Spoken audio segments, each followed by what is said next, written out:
Hello everyone, हम discuss कर रहे हैं क्लास 6 साइंस का चैप्टर नंबर 11 जिसका नाम है लाइट, शेडोज़ एंड रिफ्लेक्शंस। इससे प्रीवियस वीडियोस में हमने डिस्कस किया था ल्यूमिनस ऑब्जेक्ट्स के बारे में और हमने जाना था ट्रांसपेरेंट, ट्रांसल्यूसेंट और ओपिक्यू ऑब्जेक्ट्स के बारे में। आइए अब इसके बारे में और जानने के लिए आप एक एक्टिविटी भी परफॉर्म कर सकते हैं। आप कुछ ऑब्जेक्ट कलेक्ट कर सकते हैं जो आपके पास हों, जैसे प्लास्टिक स्केल, नोटबुक। आप एक सिंगल शीट ऑफ पेपर भी ले सकते हैं या कोई पीस ऑफ क्लॉथ ले सकते हैं, जैसे कि कोई रुमाल अगर आपके पास है तो आप उसका भी इस्तेमाल कर सकते हैं इस एक्टिविटी के लिए। And try to look at something far away through each of these object. Is light from अ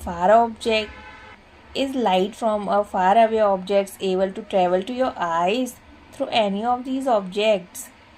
कैसे आपको एक्टिविटी परफॉर्म करनी है आप इस डायग्राम में देख सकते हैं।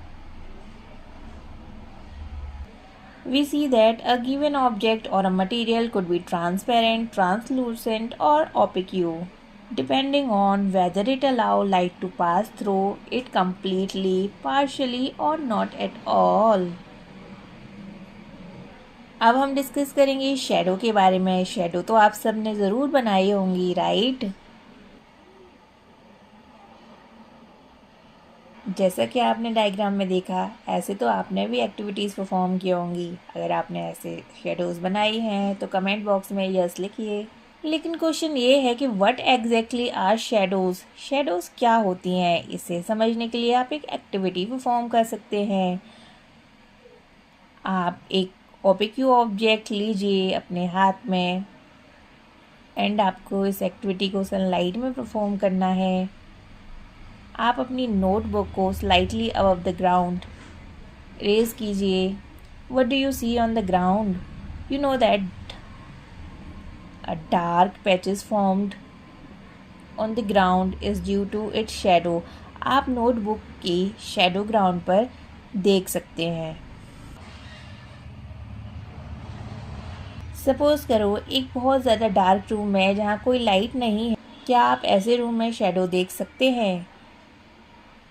यस और नो? नहीं ना। अब मान लो एक रूम है जहाँ लाइट है लेकिन उस रूम में कोई ऑब्जेक्ट ही नहीं है, तो क्या आप ऐसे रूम में भी शैडो देख सकते हैं? यस और नो? इससे हमें क्या पता चलता है?